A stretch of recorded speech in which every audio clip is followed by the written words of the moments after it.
All right, it is talk time. Now, the proposed 2017 budget presented by President Muhammadu Buhari is still generating reaction from many analysts.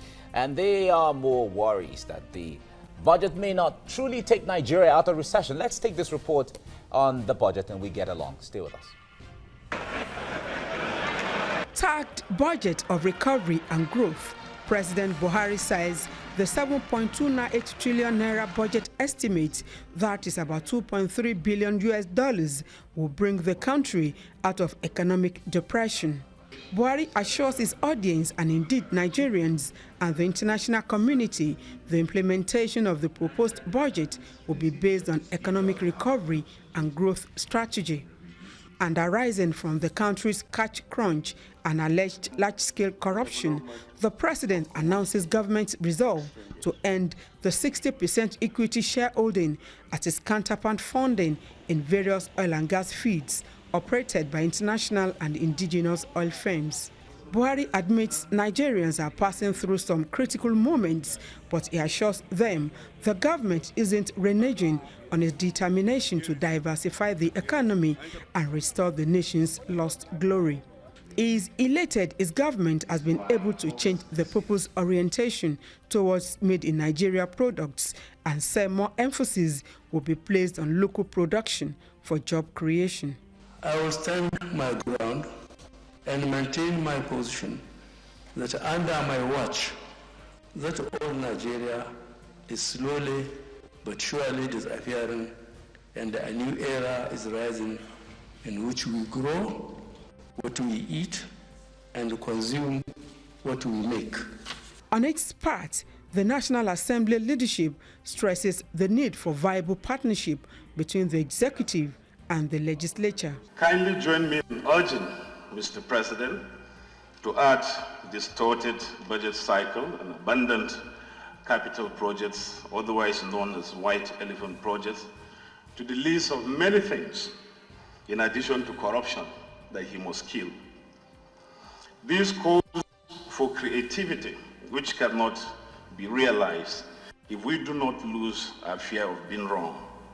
By being creative in this area, Mr. President would build a new order that makes the existing order obsolete. The judiciary's budget for the forthcoming year is jerked from 70 billion naira to 100 billion naira. This, Buhari says, is to further strengthen the nation's judiciary. The aggregate expenditure of the proposed budget comprises statutory transfers of 419.02 trillion naira, distribution service of 1.66 trillion naira, and sinking fund of 177 trillion naira to retire certain maturing bonds. Others are non-debt recurrent expenditure of 2.98 trillion naira and capital expenditure of 2.24 trillion naira.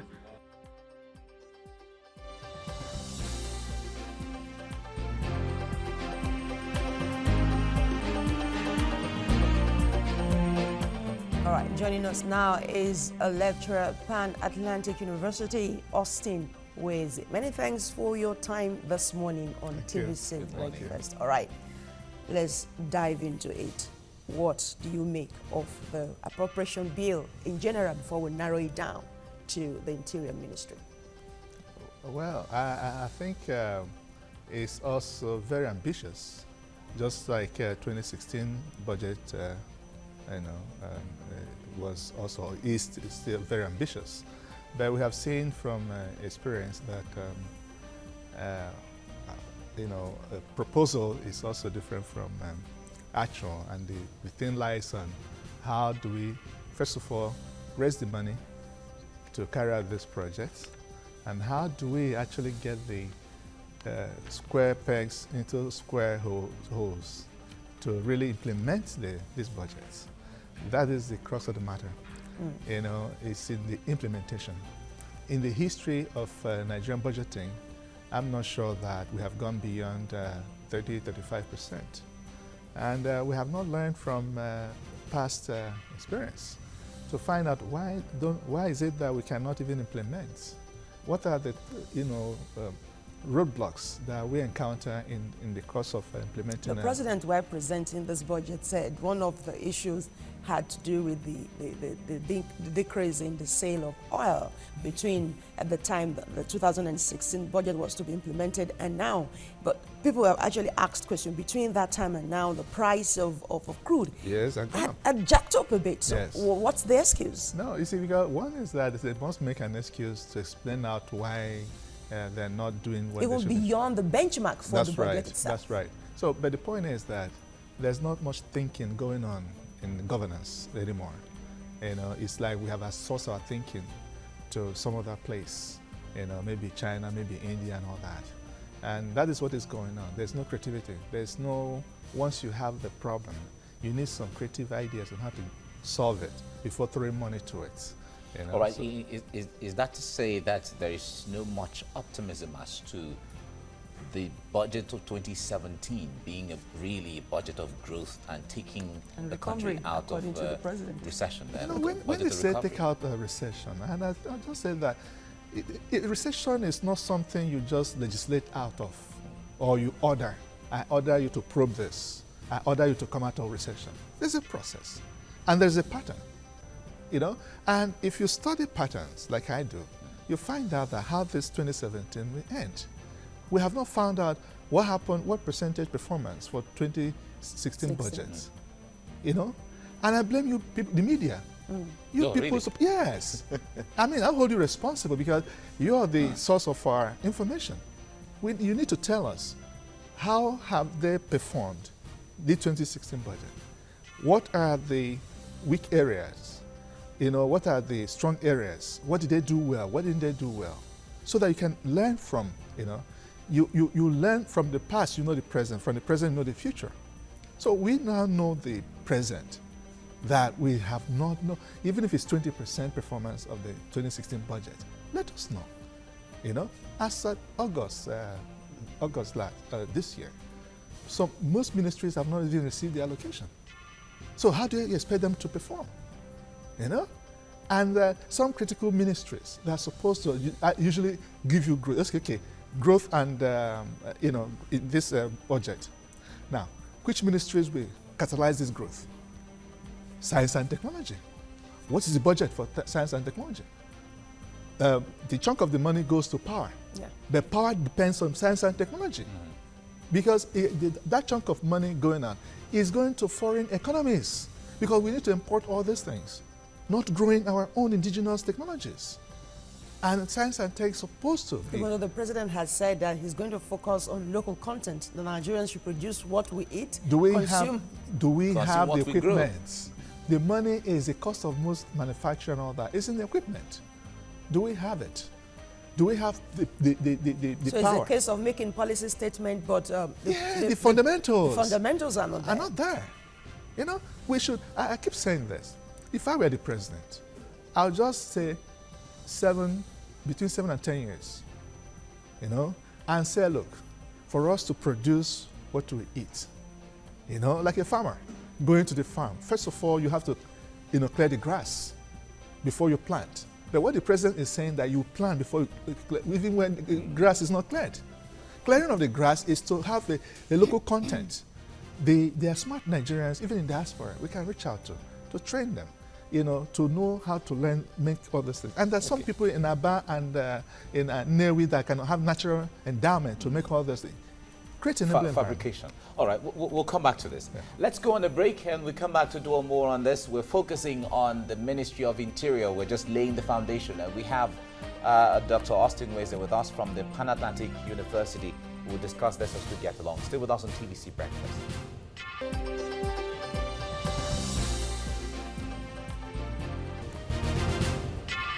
All right, if you're just joining us, you're watching TVC Breakfast. The President of Nigeria, President Muhammadu Buhari, has submitted the appropriation bill for 2017 to the National Assembly. And lots of comments have been reeling out from Nigerians as to how the 2016 budget has performed and then going into 2017. We have a lawyer now, Adekunle Ojo, on phone joining us on this segment. Adekunle, it's good to have you join us now. Good morning. Yeah, good morning. How are you today? Well, we are fine. I guess you've been following the developments at the National Assembly and reactions from Nigerians as to the performance of the 2016 budget and going into 2017. Let me ask you first, how optimistic are you that the 2017 budget will be a budget of growth and of recovery? Well, as it is, we've never had problem with budgeting. We've never had problems with appropriation, whichever way. But we have always had problems in execution. That has always been the problem. And often it will appear that our leaders, they make some bogus budgeting. And in some instances, too, they don't make adequate budgeting for some essential areas, some important, some flashpoints. That's where I will put it. Because there are certain areas that are so critical to the economy and to the people that ought to attract first-class attention. But they often we display some of these priorities. Because I have my take in some of the areas like the interior, what is budgeted for the interior ministry and few others. But then, having said that much, I think it's really about implementation, about execution. It's not really about what you say you are going to do. It's about what you are able to do at the end of the day. But hopefully, we can always hope that the government will do well. Okay, how would you rate the performance of 2016 in general?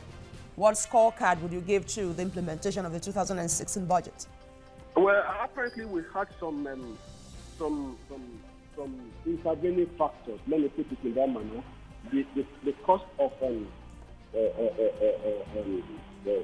fuel, pump price of petroleum and all whatnot. No, even the cost of the international market price of petroleum dropped drastically, and that by and large affected the intake of the government. Perhaps that must have added to the fact that we had some backlog from previous years, which has translated into what we now call recession and all whatnot.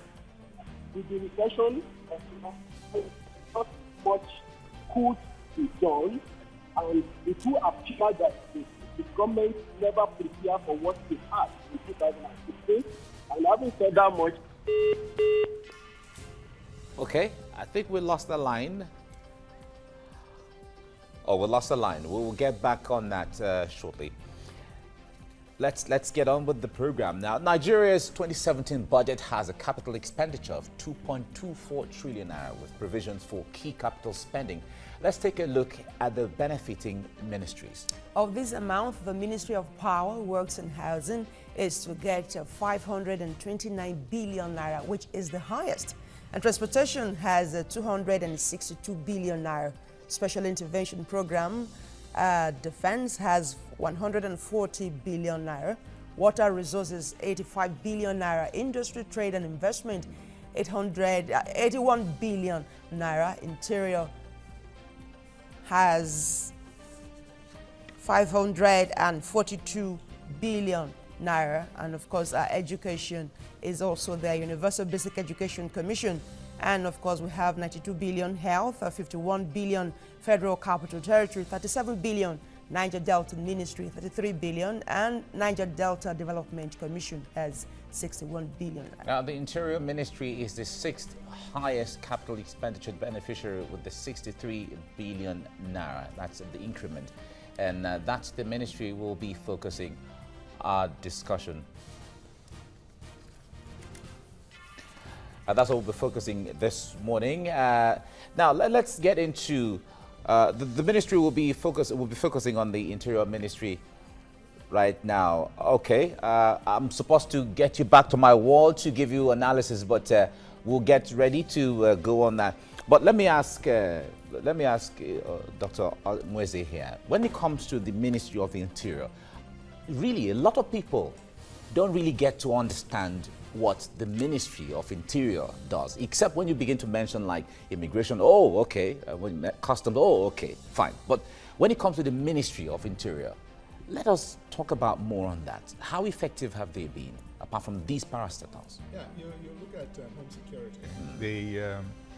The primary job of any government is to make sure that the citizens go to sleep with their two eyes closed. you know, and that's the main function of the Ministry of Interior.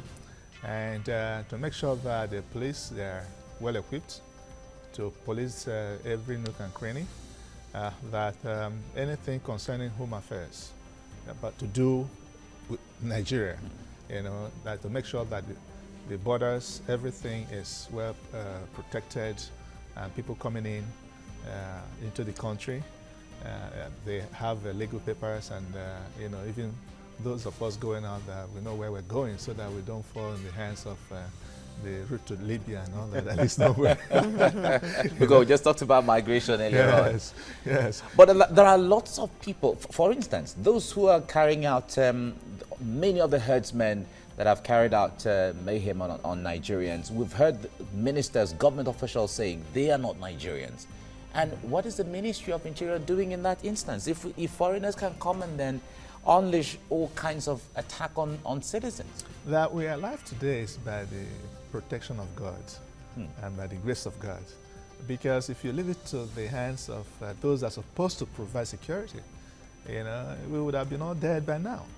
You know, because Nigeria's borders are the most porous borders in the world.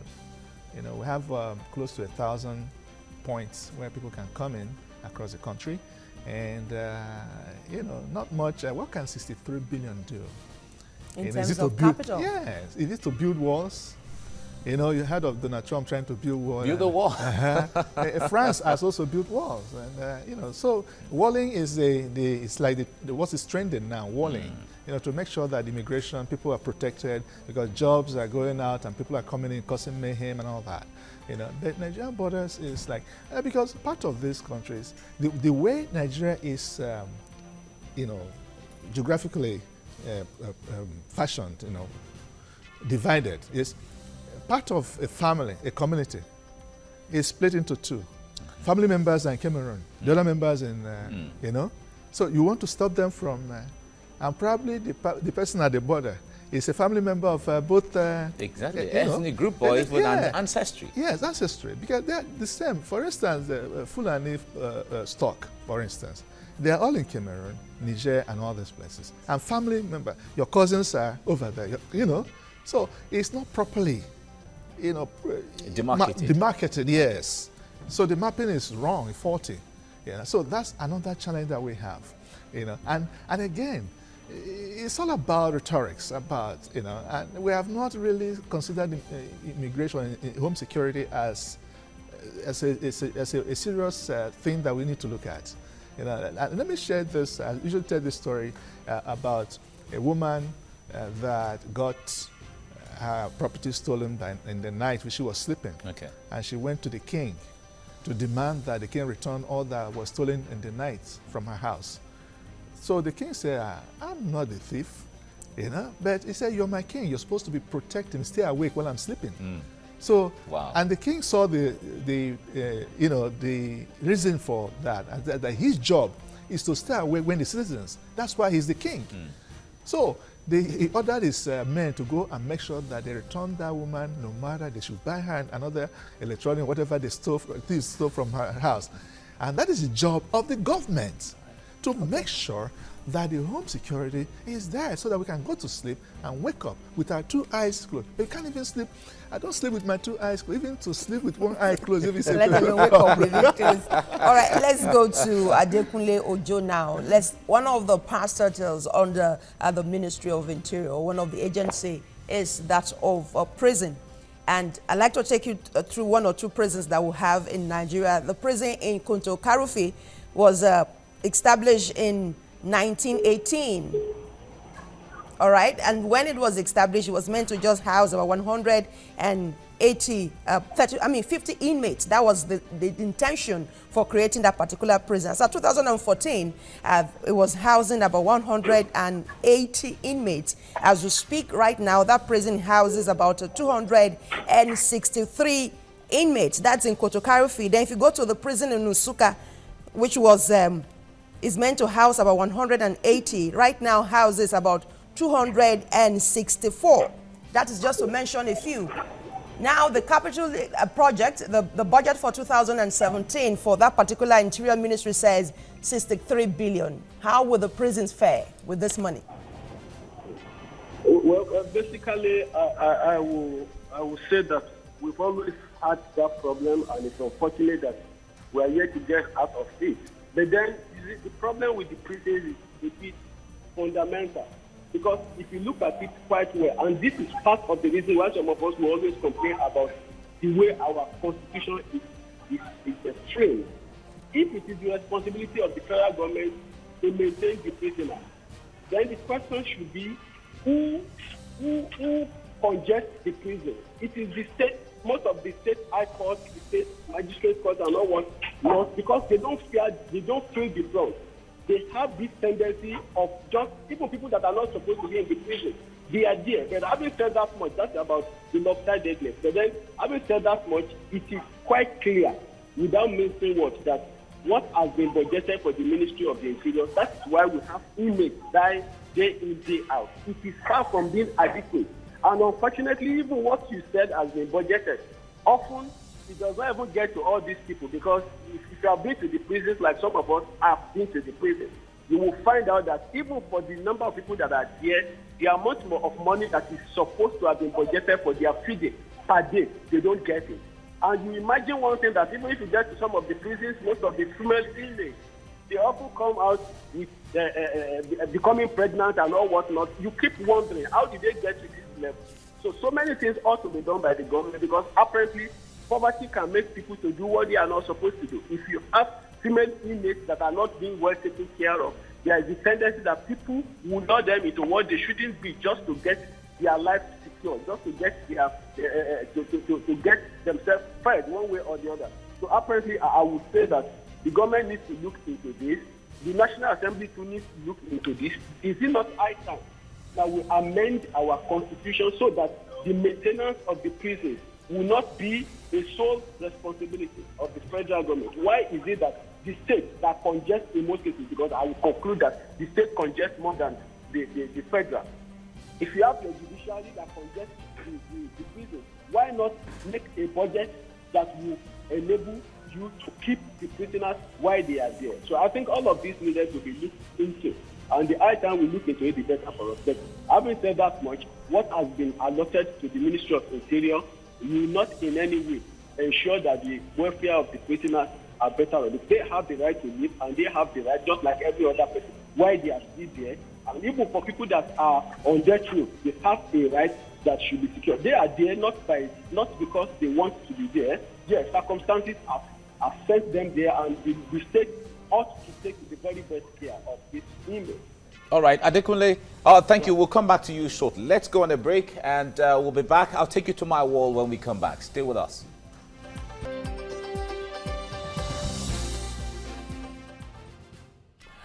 All right, if you're just joining us, you're watching TVC Breakfast, and we're looking at the appropriation bill as presented to the National Assembly by the President of Nigeria. But we're focusing on the Ministry of Interior and how effective it's going to be, and what the outlook for 2020 will be when we're looking from the window of the Interior Ministry. We have in the studio Dr. Austin Nweze, of the Pan-Atlantic University, and we also have on phone Adekunle Ojo, a lawyer, joining us. Now let me take you to my wall. Let's have another understanding of this, how the Ministry of Interior is as far as the budget is concerned. Let's move on.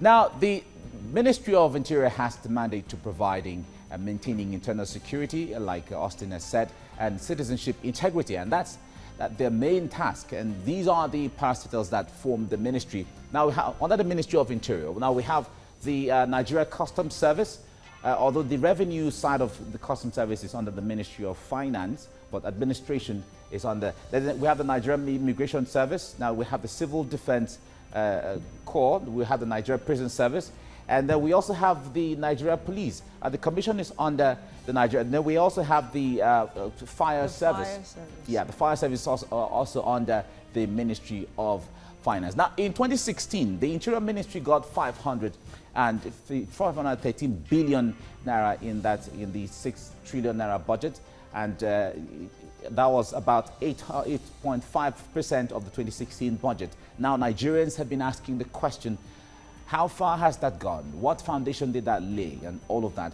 Now, if we've gone and laid that foundation before, but let's move on.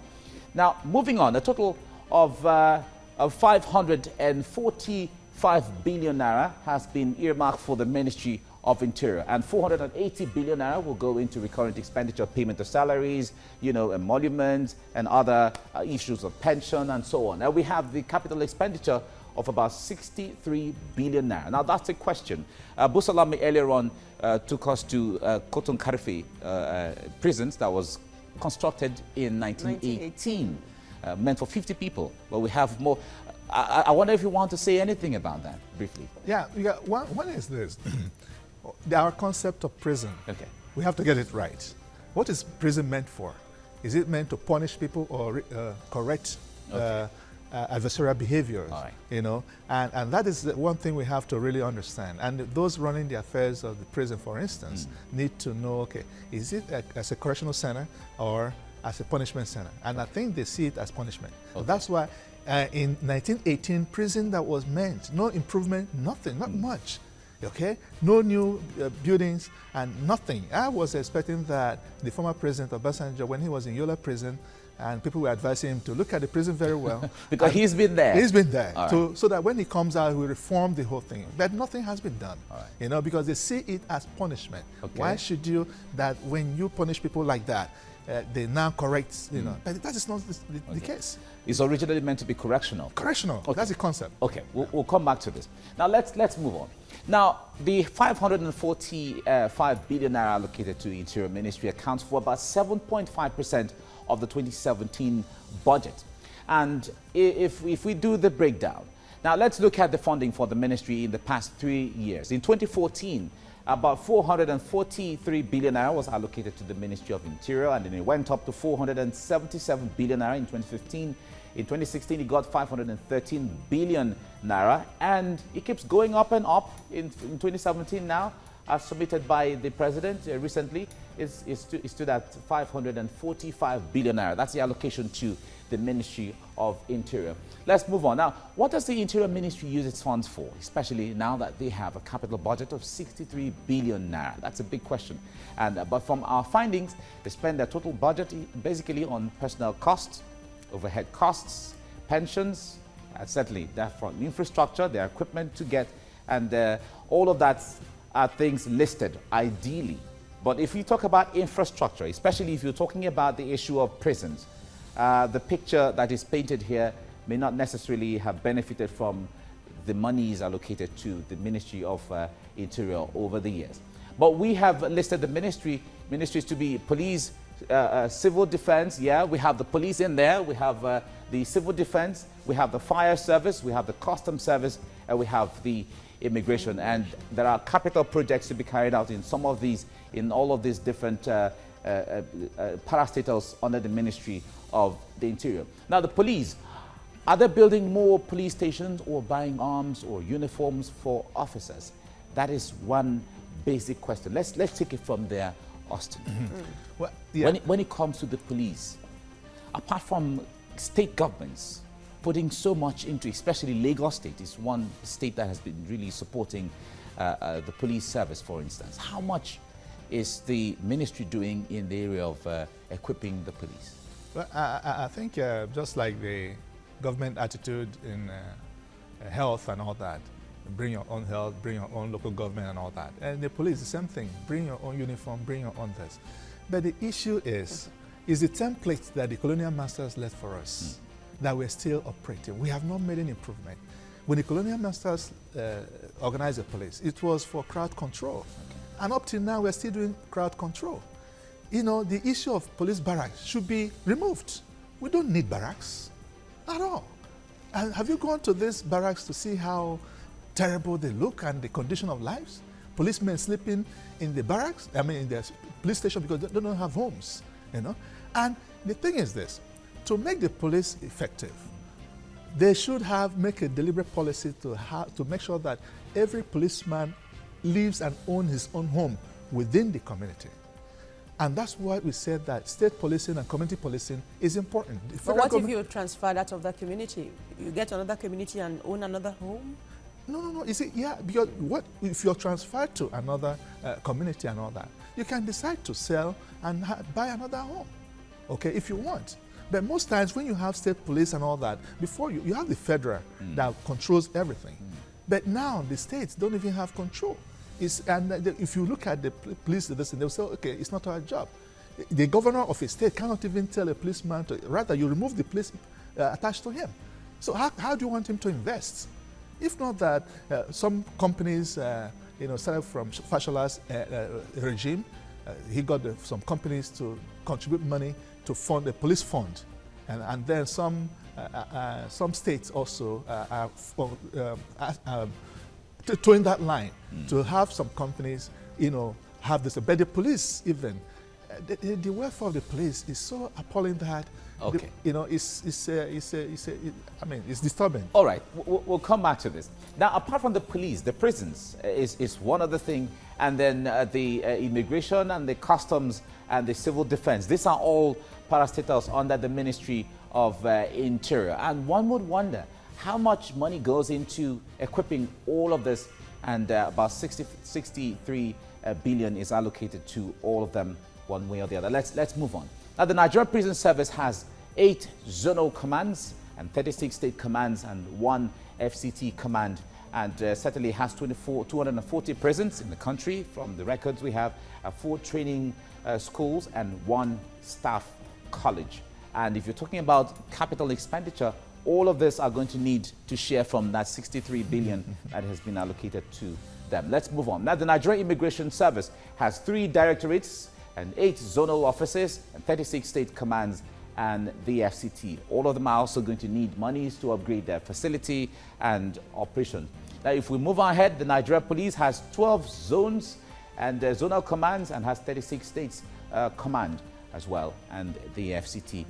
Now, let me get to you, Adekunle. Adekunle, we have been talking about the 63 billion naira that has been allocated to the Ministry of Interior for capital expenditure. Now, even if we have to say, let us utilize it judiciously, a kobo by kobo, how adequate is that?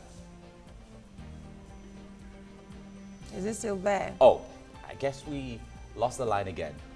Okay, we'll bring Adekunle up as we get along. Should I take the question to? Okay. Who is it there? Kobo by kobo, but we seem to be leaving out the fire services, and this Harmattan is here.